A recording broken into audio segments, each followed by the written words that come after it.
Welcome, lazy gamers and fans of Civ6. So, the Reach for the Heavens Challenge of the Month from Civ6, the Redux version of that will be dropping in a few days.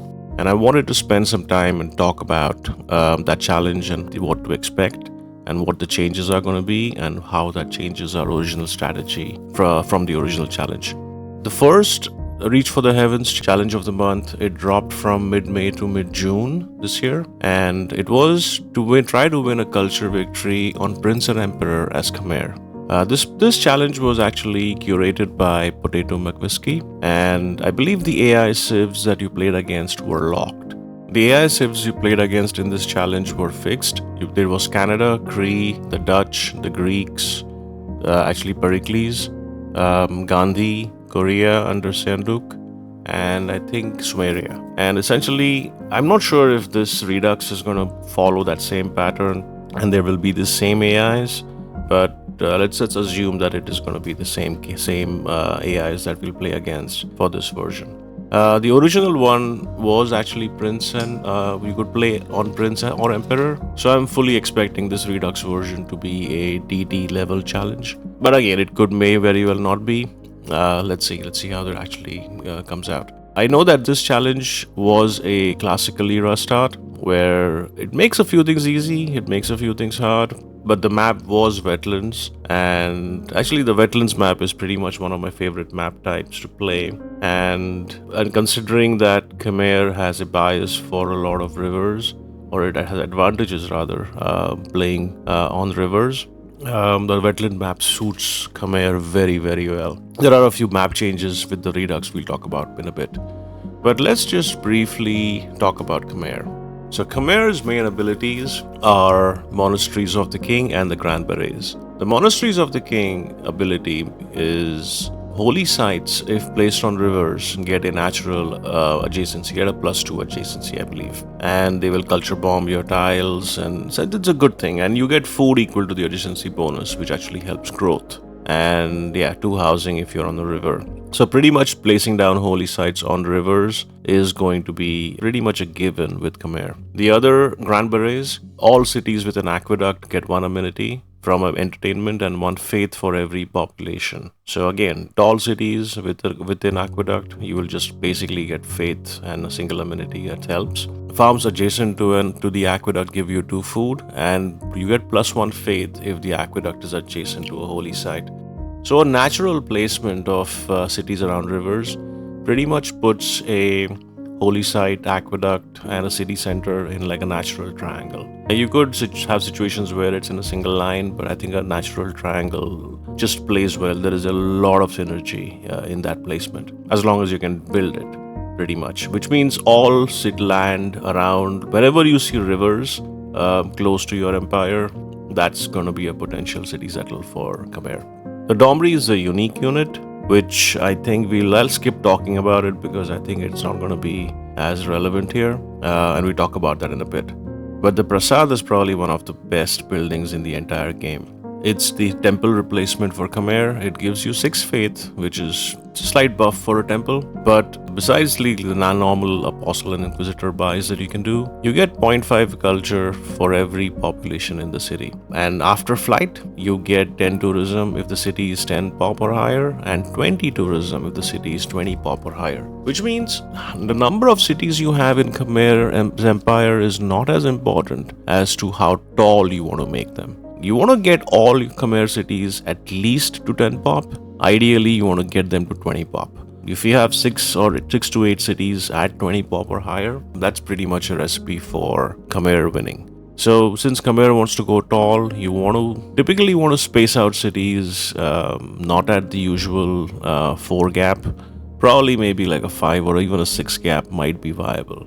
Spread them out if you have the land. If you don't have the land, you'll have to improvise. But typically, planning for tall spreads is the way Khmer will play well. So specifically with the Redux map conditions, there are 2 very critical details that this Redux will drop as. 1, the map's going to be arid, and there are going to be no bonus resources, which creates an interesting challenge. Now, I'm not sure if this is going to be a wetlands map with arid settings, or is this going to be a whole new map with just added settings? So I'm hoping that this is a wetlands map and there will be more rivers all around, but overall the map conditions will be dry, and it will be lots of desert on the map, but it will be an original wetlands map. So there will be some level of rivers and maybe the odd marsh or green spots on the map.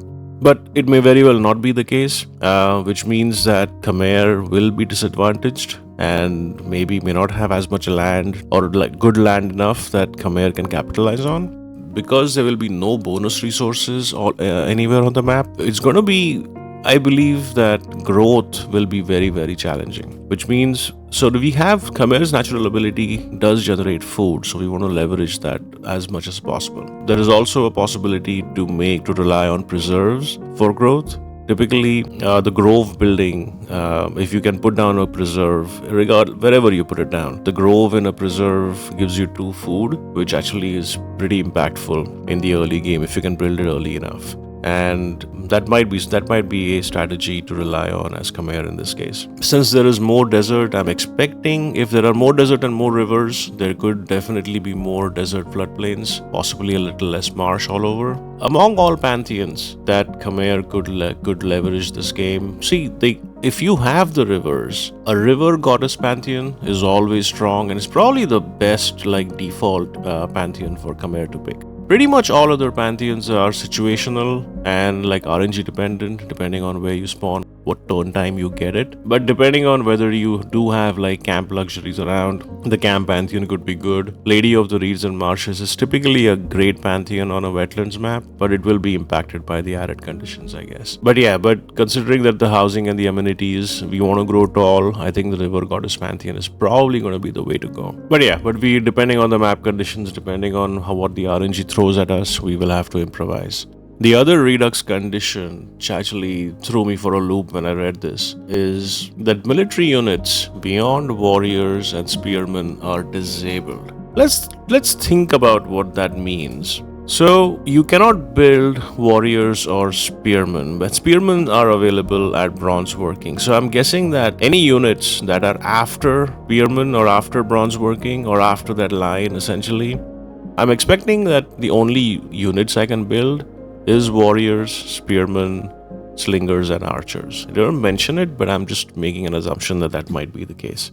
And the other important thing is, I know that Khmer will get this nerf. Will the AI also get this nerf? Will the AI not be able to build any units after that? I don't think so. I think the AI, if I'm reading this correctly, I think the AI will be able to build whatever the hell it wants all through the game. And we have to essentially adapt and play with this nerf where we will not be able to practically build any units, which pretty much means that the Domri, the unique Khmer unit, is off the table completely. So the question is, how do we stay safe and raise an army? I think the diplomatic game is going to be important. Sending delegations, staying on friendly terms with your neighbors is going to be very important. Trying to ally everyone is going to be extremely important. So I'm assuming that if the AI civs are the same as the last time, you meet Sumeria, you want to ally Sumeria on the first turn you meet them and try to get a military alliance as soon as you can. Kree are a great candidate to ally to. They are easy. I mean, Kree, typically, you send a delegation to them, and if they see you are friendly and allied with others, they will want to be friendly and allied with you. It's just a very natural. In a peaceful game, Kree are a great civilization to have in the game, which you can ally into. That leaves the other 5 civs, and who knows how that's going to play. Hopefully, Sumeria and Kree are not very close to us, and hopefully, they don't grab our land, essentially, right? So, the worst thing possible is you have Kree and Sumeria as your neighbors, and you have very little land to work with. But that's the kind of, if it happens, it happens. We'll adapt. We'll have to adapt and play. So one thing to note here is there are no tribal huts in this game, and there are no barbs in the game, which means if you thought there was a possibility that you could raise an army by using heathen conversion on your apostles, that's not possible. That's off the table. If you are in a pinch and you have to raise an army, the only 2 things I can think of right now is if there is Lahore in the game, you want to definitely Suzu's Lahore and try to get their Nihang unique unit. You can buy that with faith, which we should have plenty of. And the other option is if you need to raise a standing army quickly, you can levy a suzerain city-state, which means if you have any city-state on your border which has a reasonable army, levying that is probably the best way to create a standing army quickly. Probably maybe all your frontier city-states, bordering city-states, you can try that strategy and have some sort of defense. Again, there are no barbs in the game, so don't have to worry about barbs scouting you out and then pillaging and taking down your cities. It's more to do with if Greece is your neighbor, you have to be wary about Pericles. He will attack you. Gandhi, less likely so. Canada, definitely not. Crete, unlikely. Sumeria, hopefully will be an ally, so you don't have to worry about it. Korea is also a candidate to attack you if it gets to it. But yeah, the Dutch possibly. I mean, there are civs. Half the civs out there may want your blood, basically, may want to attack into you. So the only way you can create, if you can't be friends with them, the only way to hold them off is to have a standing army, and you can levy a siest for that. So Khmer will have a high faith game. I'm pretty sure that we will end up with a religion, or we'll be rushing a religion very early on. We will need a lot of faith, the ability to buy apostles. Having Jayavarman in the game will help. Getting moksha to a higher promotion where you can choose, when you get extra promotions on your apostles, will actually be useful. Or building wonders could also be useful. So I think we will need to talk about specifically which wonders and which governor promotions are important. Yeah, I think as far as governors are concerned, a moksha first strategy could very well be viable, but having Pingala early and promoted to curator is pretty much important for the end game. We are trying to win culture after all. We will consider Magnus first if there are enough chops available, but I'm not expecting it. I'm thinking there's a coin flip between Moksha and Pingala first in the capital, and then probably the other one in the second city, and then maybe someone else after that. Pretty much all religious wonders are important here. Mont Saint Michel is great if we end up picking reliquaries. I think the Mahabodhi is a must-have just for the free apostles that it'll provide. And of course, the wonders themselves give tourism later in the game. Yeah, Cristo Redentor for the religious tourism buff, St. Basil's Cathedral, probably Hagia Sophia. All wonders become very, very important and viable as time goes on. It all speaks to one single thing. You want Khmer to get tall and strong, get lots of high population, and every city must have a holy site. And you really need a lot of faith in this game. And the early game faith, I believe, will be used on apostles. It's going to be tough. I'm not sure how it's going to exactly play out, but we'll have to improvise and try to do the best we can. But the late game faith, I believe, is going to be heavily used for naturalists and rock bands. Imagine if we have a holy site as our first district, and the second district we put down is a preserve.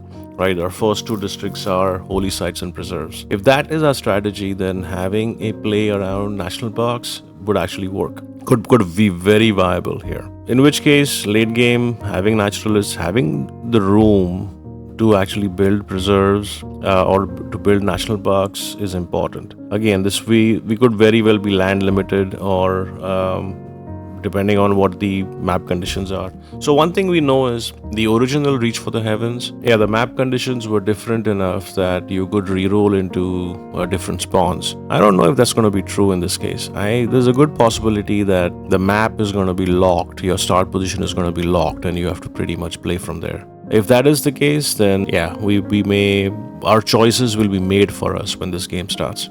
But we'll make the best of it. There is an outside chance that if there is a lot of desert and we have a huge heavy desert spawn, desert folklore could be viable with work ethic, but it takes the game away from Khmer's natural lean towards settling on rivers and growing tall. But again, it's one of the things that will help. Having more production will help get wonders faster. And that's never a bad thing. So desert folklore with work ethic could actually work if we have the land for it.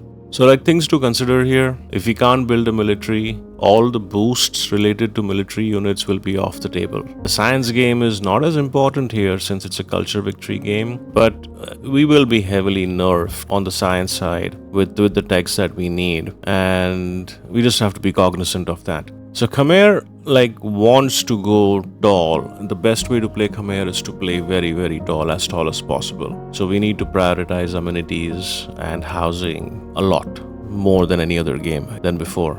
So for housing, that's why I believe preserves will play a critical part here, depending on how the land looks like. And as far as amenities are concerned, if we don't have them in our land, we gotta do whatever we can to buy the amenities, build the wonders that give us amenities, and trade and stay happy, stay on friendly terms with the AI, and try to keep the game as peaceful as possible to win us the culture victory. And yeah, that's pretty much the end of my notes for now. Yeah, I'm excited to play this one in the next few days. Hope these notes that I made help everyone make the most of their respective games. Thank you for watching, and yeah, let's have fun.